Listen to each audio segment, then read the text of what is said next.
Hello, welcome to Ken Studies. इस video में कुछ स्ट्रेटजी हम डिस्कस करेंगे। कुछ लोगों का मैसेज था कि पेपर वन में 140 प्लस किस ढंग से लाया जाए, तो मैं इसके बारे में डिस्कस करूंगा।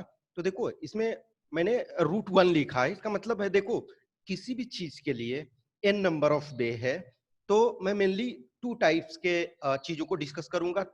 दो तरीका है। पहला तरीका से आप चलो या दूसरे तरीके से चलो। ऑब्वियसली किसी और के पास कोई और तरीका होगा, लेकिन मैं जो समझता हूं, मेरे पास दो तरीके हैं कि मैं बता सकता हूं कि 140 आप किस ढंग से अचीव कर सकते हो। तो आज मैं रूट वन यानी पहला तरीका जो डिस्कस करूंगा। कमिंग किसी दिन जो भी है, एक दो दिन बाद मैं दूसरा तरीका भी डिस्कस करूंगा। तो आज पहले पहला तरीका ये हम डिस्कस करें। ये फर्स्ट है क्योंकि मेरे अनुसार ये जो है बेस्ट वे है। एक दूसरा तरीका भी होगा, तो ऑब्वियसली इससे ये थोड़ा सा मेरे अनुसार वो उसमें आपका पुअर क्वालिटी ऑफ आउटपुट देगा। क्योंकि at the end of the day क्या है, सिर्फ और सिर्फ मान के चलो आप पेपर वन में ही स्कोर नहीं, आपको पेपर टू में भी स्कोर करना है, तभी आपका फाइनल रिजल्ट बन पाएगा। तो जनरली देखो, बहुत सारे कैंडिडेट्स जो होते हैं सबके अलग अलग स्ट्रैटेजी होते हैं। कुछ जो होते हैं कि दोनों में परफेक्ट बैलेंस रखते हैं। कुछ जो होते हैं किसी पेपर वन में बहुत अच्छा कर लेते हैं, पेपर टू में अच्छा नहीं कर पाते हैं। कुछ होते हैं जो पेपर टू में बहुत अच्छा कर लेते हैं, पेपर वन में नहीं अच्छा करते हैं। तो आपका कोई भी स्ट्रांग हो, आइदर आपका paper one excellent, suppose paper one में आप एक्सीलेंट 140 प्लस को मैं एक्सीलेंट ही मानता हूं, तो 140 प्लस कर लेते हो, तो पेपर टू में आपका प्रेशर कम होता है और इंटरव्यू में भी प्रेशर आपका कम होता है। लेकिन जिनका सपोज रिटन में ही पेपर वन पेपर टू दोनों में कम आया और रिटन में जस्ट मार्जिन पे पास हुए, तो बहुत अधिक प्रेशर होता है इंटरव्यू में। जिस भी स्टेज में आप जितना रिलैक्स होगे, रिलैक्स का मतलब ये नहीं है कि आप उस एग्जाम के बारे में सोचो ही नहीं, लेकिन जितना अधिक रिलैक्स होगे उतना अधिक मार्क्स मिलते हैं। ये आप किसी भी कैंडिडेट्स को देखोगे। मेरे पास ऑब्वियसली है लास्ट 4 इयर्स में, या मेरा खुद का एक्सपीरियंस, अपने फ्रेंड्स का एक्सपीरियंस, या जो भी देखता हूँ, तो जो जितना रिलैक्स है, कूल माइंडेड है, वो उतना अच्छा परफॉर्म कर पाता है।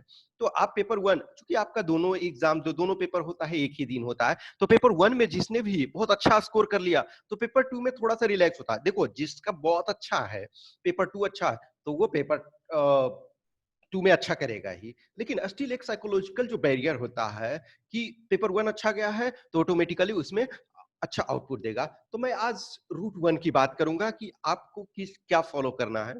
ये 7 पॉइंट्स आपको फॉलो करने हैं और आप आराम से कर सकते हो। अब इसमें देखो, कुछ चीजें किसी का स्ट्रांग होगा, किसी चीज को ऑलरेडी वो कर चुके होंगे। तो ये देखो, जब हम एज ए वीडियो के तौर पे डिस्कस करते हैं, वन टू वन मैसेज यदि होता है या कम्युनिकेशन होता है, तो उस पार्टिकुलर कैंडिडेट के बारे में हम जिक्र करते हैं। लेकिन कोई भी हम वीडियो बना करके अपलोड करते हैं, तो हम जनरलाइज चीजों को करते हैं। अब हो सकता है इसमें से बहुत सारी चीजें आप ऑलरेडी किए हुए हो, कुछ कैंडिडेट हैं, कुछ कैंडिडेट है जस्ट स्टार्ट किए हैं, और कुछ हैं कि स्टार्ट करने वाले हैं, कुछ है कि सोच रहे हैं लेकिन स्टार्ट नहीं कर पा रहे हैं। तो हमारा ये चीजें जो होता है जनरलाइज होता है। तो ये रूट जो है वो, this route will help you to have direct benefit in paper two as well. हमारे लिए मेन इंपॉर्टेंट होता है कि क्वालिफाइंग होना चाहिए, क्वालिफाई होना चाहिए। वो क्वालिफाई होने के लिए आपको दोनों पेपर का परफेक्ट बैलेंस होना चाहिए। तो ये जो रूट है वो आपका पेपर टू में इमेंसली हेल्प करेगा। First and foremost, NCERT. NCERT को मैं रामबाण मानता हूं कि ये आपका, ये जो सीएपीएफ एग्जाम या इनफैक्ट यूपीएससी जो भी एग्जाम कंडक्ट करवाती है, जो प्रिलिमिनरी स्टेज होता है, देखो सिविल सर्विसेज का जो होता है उसके मेंस में ये बहुत ज्यादा यूजफुल नहीं है। क्योंकि इसके बाद जो बेस है, उसके बाद क्या आप करते हैं वो उस पर मेंस में डिसाइड होता है। लेकिन जो प्री होता है, जो प्रिलिमिनरी है, तो आपका पेपर वन ऑब्जेक्टिव है, तो वो सेम सिचुएशन है। तो इसमें इमेंसली हेल्प करेगा, और इसको नहीं करोगे तो आपके पास बहुत डिफिकल्टी होगा। लेकिन हाँ, जो रूट टू है उसमें हम बताएंगे नहीं, एनसीईआरटी आप नहीं भी करोगे तब भी आप कर सकते हो। लेकिन जो बेस्ट वे मैं समझता हूं कि अच्छा तरीका है, थोड़ा सा ज्यादा मेहनत करना पड़ेगा, लेकिन ये श्योर शॉट है। ये जो है आप इसमें आप अच्छे तरीके से कह सकते हो, कॉन्फिडेंस के साथ कह सकते हो कि यस आई विल डू। तो ये एनसीईआरटी, एनसीईआरटी ऑब्वियसली बात है, बुक्स लिस्ट ऑलरेडी मैं दे चुका हूँ, बहुत बार मैं डिस्कस कर चुका हूँ। जो भी एनसीईआरटी के बारे में मैं रेगुलर चीजों को कहता हूँ कि आप एनसीईआरटी एनसीईआरटी एनसीईआरटी करो, जो तो एनसीईआरटी आप इसमें प्रॉपर तरीके से करो। बहुत लोगों ने आप कर रखा है, आप उसको जितना बार पॉसिबल हो सके, जितना बार टाइम हो, लाइन वाइज जो रीड बिटवीन द लाइन, दोनों पेपर में आपका बहुत अच्छा हेल्प करेगा। अब एनसीईआरटी आपने कर ली, तो one basic book in each subject, जो भी बेसिक बुक है आपका, एक एक करके, तो एनसीईआरटी कर लिए, उसके बाद एक एक basic book. Suppose polity one and only Laxmikanth आपको करना है, सपोज आपका ये इकोनॉमी है, तो इकोनॉमी में मान के चलो कि आपने कोई भी ये कर लिया, चाहे रमेश सिंह कर लिया, या फिर आपका एस एन लाल, या जो भी कोई बुक है, तो वो कोई भी आप कर सकते हो, डिपेंडिंग ऑन योर चॉइस। उसके बाद होता है प्रीवियस ईयर का मिनिमम 5 इयर्स का आपको करना ही चाहिए, ये देयर इज नो सब्स्टिट्यूट। देखो 3 इयर्स का ऑलरेडी मैं कवर कर चुका हूं, 2019, 18 और 17, ये इसका मैं ऑलरेडी डिस्कस कर चुका हूं, कंप्लीट सॉल्यूशन, और ऑलरेडी मैं कर दूंगा। तो इसमें मैं 5 इयर्स से ज्यादा, इनफैक्ट एग्जाम तक मैं ऑलरेडी 8 इयर्स का कर दूंगा, मोस्ट प्रोबेबली 8 इयर्स का मैं कर दूंगा। तो 5 इयर्स का मिनिमम आप करो, 3 इयर्स का ऑलरेडी हम किए हुए हैं। उस चीज को देखो, सम टाइम क्या होता है ना कि लॉट ऑफ टाइम आप जो भी चीजें होती है, पूरा पेपर प्रॉपर तरीका से एनालाइज नहीं करते हो, कुछ क्वेश्चंस देखे फिर छोड़ दिए, या फिर जो भी डिस्क्रिप्शन है कहीं भी सपोज हमने एक्सप्लेनेशन किया हुआ है, तो आप उस चीज को पूरा देखें। हर एक क्वेश्चन देखो, ये वो क्वेश्चन है जो प्रीवियस ईयर में, जो एक्चुअल में एग्जाम में आए हुए हैं, और this is the beauty of UPSC question, कि आपको प्रॉपर तरीका से एनालाइज करोगे ना, तो बहुत सारे क्वेश्चन जो हैं एक्चुअल एग्जाम में, आप कुछ फैक्ट्स नहीं जानते हो, कुछ फिगर्स नहीं जानते हो, कुछ पॉइंट्स नहीं जानते हो, बट स्टिल आप 5 इयर्स का मिनिमम एक्सप्लेन कर लो, ये कर लो, प्रॉपर तरीका से सॉल्यूशन अपने आप में कर लो, समझ लो एक एक क्वेश्चन को विद लाइन वाइज। तो आई होप कि 10 क्वेश्चन का मिनिमम एडवांटेज मिलेगा, मिनिमम 10 क्वेश्चन का आप 5 इयर्स का यदि लाइन वाइज कर लेते हो। अब लाइन वाइज करने का मतलब है कि हर क्वेश्चन को देखे कि अच्छा ये पॉइंट्स यदि मुझे नहीं आता था तो क्यों नहीं आता था, इसमें कोई एक पॉइंट मिस हो गया, तो उसका, जैसे एक क्वेश्चन मैंने ये करा था, तो उसमें क्या था, एनसीईआरटी से डायरेक्ट जो वर्बेटिम लिया हुआ है कि जो है आपका सातवाहना है, तो वो जो है पूता लगाते हैं, पूता, लेकिन एक्चुअली क्वेश्चन में पूत्रा दिया हुआ है, तो पूत्रा और पूता में एक आर का डिफरेंस है, लेकिन वो जो आपका है वो 2 मार्क्स सही हुआ तो 2.2 मार्क्स मिल गया, यदि वही क्वेश्चन गलत हो गया तो माइनस आपका कितना हो गया, 2.67 हुआ। और वो सिंपल सा जो क्वेश्चन है, एक क्वेश्चन आपको अच्छा रैंक दिला सकता है और आपको आउट भी कर सकता है। तो एवरी क्वेश्चन को एनालाइज करना है। अब एनालाइज करने के बाद 5 इयर्स का क्वेश्चन, तो देखो कुछ जो क्वेश्चन उसमें होंगे वो आपके करंट अफेयर्स के होंगे, तो 5 इयर्स में देखा जाए तो 625 क्वेश्चन होता है, लेकिन 125 क्वेश्चन को मैं हटा देता हूं, कुछ करंट अफेयर्स, कुछ इरिलीवेंट क्वेश्चन मान के चलो, आपको लगता है 500 क्वेश्चन, उस 500 को कम से कम 5 टाइम्स करो, 10 टाइम्स करो, आपका नो डाउट मैं लिख करके दे सकता हूं आपको कि 10 क्वेश्चन का यदि आप वो प्रॉपर तरीका से एनालाइज करो, तो डायरेक्टली और इनडायरेक्टली 10 क्वेश्चन में एडवांटेज आपका होगा। ये आपको पक्का करना है। न्यूज़पेपर हर हाल में करो, चाहे आप देखो कुछ दिन ऐसा होता है कि न्यूज़पेपर में बहुत ज्यादा कंटेंट नहीं होता है, लेकिन जनरली आप एक बार ओवरव्यू, मिनिमम 1 आवर, आपको मिनिमम 1 आवर देना है, मैक्सिमम आप 2 आवर्स, 2 आवर्स से ज्यादा मत दो, 1 आवर टू 2 आवर्स आपको न्यूज़पेपर में। हाँ, कुछ दिन होता है एकदम कुछ भी न्यूज में नहीं है, तो चलो आधे घंटे में आपने उसको निपटा दिया, बट जनरली जो लक्ष्य होना चाहिए आपका 1 आवर से 2 आवर्स, क्योंकि आपका जो प्रिपरेशन को पॉइंट ऑफ व्यू से देखना है, तो वो आपको होलिस्टिक वे में देखना है, तो आपको न्यूज़पेपर डेली करना। अब न्यूज़पेपर की है तो मंथली मैगजीन के बारे में देखो, लोग पूछते हैं बहुत सारे कैंडिडेट्स की हम कौन सा करें। मेरा ओपिनियन है कि आप कोई भी मंथली मैगजीन करो, लेकिन वो रेगुलर करो, सेम मैगजीन को डेली करो। देखो जो इंग्लिश मीडियम के हो तो आपके पास कुछ विकल्प में दे देता हूं, विजन का कर लो, आप बाजीराम का कर लो, या फिर आप इनसाइट्स ऑन इंडिया। जनरली ये सभी मैगजीन जो है वो आपको फ्रीली उपलब्ध है। फिर आप जो हिंदी मीडियम वाले हो, तो हिंदी मीडियम वाले आप दृष्टि का कर सकते हो, क्रॉनिकल का कर सकते हो। ठीक है, तो दृष्टि का कर लिए, या आप क्रॉनिकल का, या फिर आप प्रतियोगिता दर्पण भी कर सकते हो। तो सबके पास इनफैक्ट इंग्लिश वाले भी प्रतियोगिता दर्पण को आप प्रिफर कर सकते हो। मैं मानता हूं कि प्रतियोगिता दर्पण एक जो बहुत लंबे समय से चलता आ रहा है, जबकि ये सब मैगजीन आता भी नहीं था, दृष्टि, विजन और बाजीरामा एंड ऑल, तब से ये प्रतियोगिता दर्पण चल रहा, और ये सारे एग्जाम्स के लिए बहुत अच्छा है। तो इंग्लिश मीडियम वाले जो भी आप प्रिफर कर सकते हो, vision, Bajiram, insights on India, या फिर आप प्रतियोगिता दर्पण ले लो। हिंदी वाले आप दृष्टि का, क्रॉनिकल का, या प्रतियोगिता दर्पण, या कोई भी और भी। मेरे पास कोई वो नहीं है, किसी भी मैगजीन को आप करो, लेकिन मेरा कहने का मेन मतलब है कि आप जिसको भी करो वो उसको रेगुलर करो। देखो उससे क्या होता है ना फायदा, कि फर्स्ट मंथ में आपने पढ़ा, हो सकता है कि बहुत सारी चीजें जो होंगी वो सेकेंड मंथ में जो होगा फर्स्ट मंथ का लिंक उसमें होगा, और जो ऑथर हैं उसके तो मोर और लेस सेम ऑथर होते हैं। मान के चलो कि एक मंथली मैगजीन है, तो जो बड़े ब्रांड्स, ये सब सारे के सारे बड़े ब्रांड्स हैं, तो बड़े ब्रांड्स में मान के चलो 10-20 कंट्रीब्यूटर्स होते हैं, 10, 20, 25, 30, डिपेंडिंग ऑन कि किस ढंग का कंटेंट है।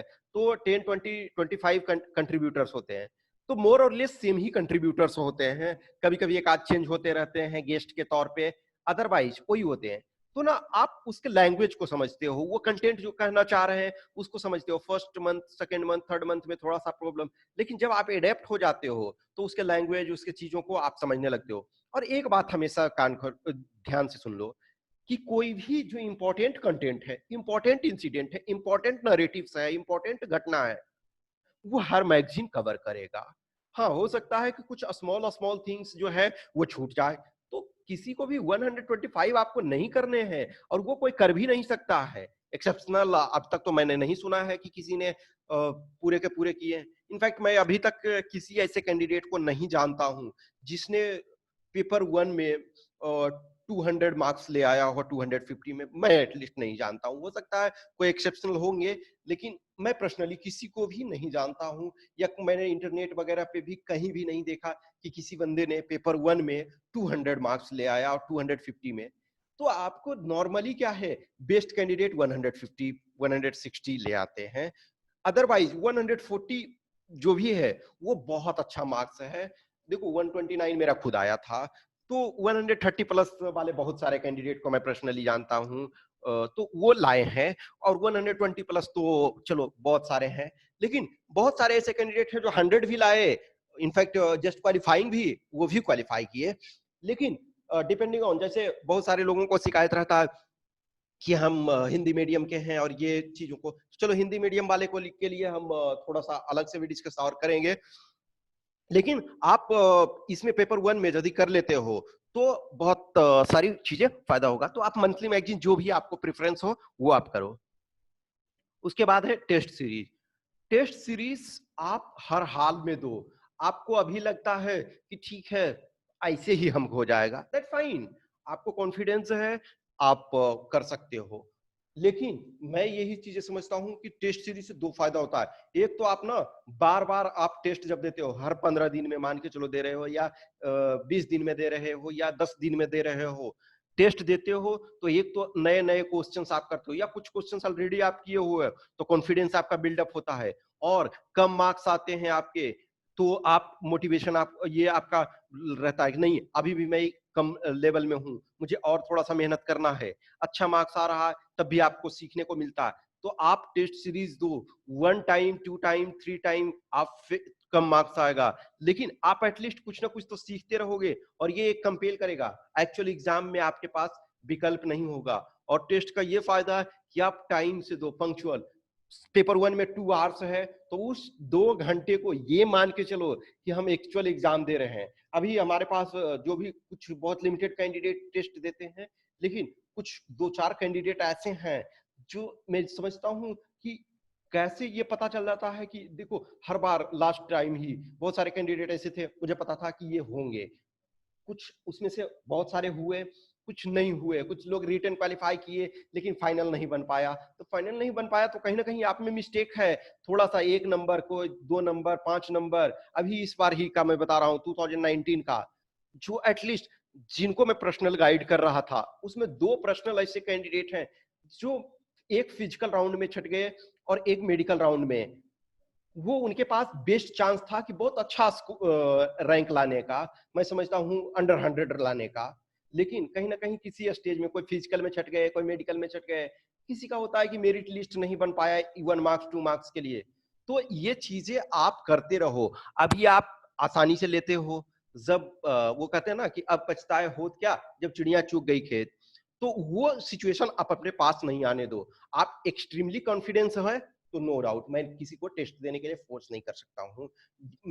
मेरा ये टारगेट है कि मैं बस आपको अवेयर करूं, बार बार अवेयर करूं, कि फिर आपको आखिरी टाइम में ये ना लगे कि काश काश। ये जो शब्द है ना, ये बहुत महंगा कभी कभी पड़ता है, खास करके जो ऑलरेडी दे चुके हो। तो जो एक्चुअल एग्जाम दे चुके हो उन्हें पता है कि हमारी डिमेरिट्स क्या है, हमने एग्जाम में क्या मिस्टेक्स किए हैं। तो उन सारी चीजों से सीखो। देखो एप्टीट्यूड के लिए, तो एप्टीट्यूड के लिए देखोगे कि जो सीएपीएफ का प्रीवियस ईयर पेपर है तो वो आप 10 इयर्स का कर लो, ये 10 इयर्स का कर लो। और सीसेट का जो भी 2011 से जो हुआ है, तो 2011 से और इस बार का जो होगा यानी 2020 का होगा, तो आपके पास 10 इयर्स का हो जाएगा। तो सीसेट वाला 10 इयर्स का कर लो, तो ऑन एन एवरेज इसमें 40+ क्वेश्चन होते हैं, तो 400 आपका ये क्वेश्चन हो जाएगा। ये इसमें 20 तो 200, तो कुछ उसमें कि कॉमन भी मिलेंगे, तो 500 क्वेश्चंस को सही से कर लेते हो। देखो इसका तो हम क्वेश्चन सारे करवा देंगे, इसमें भी हमने ऑलमोस्ट देखो 2019 का हमने करवा दिया है, 2018 का 40 क्वेश्चंस हमने शायद करवा दिया है, तो इसका भी मैं बहुत सारा पार्ट करवाऊंगा। और ये आपके लिए जरूरी है।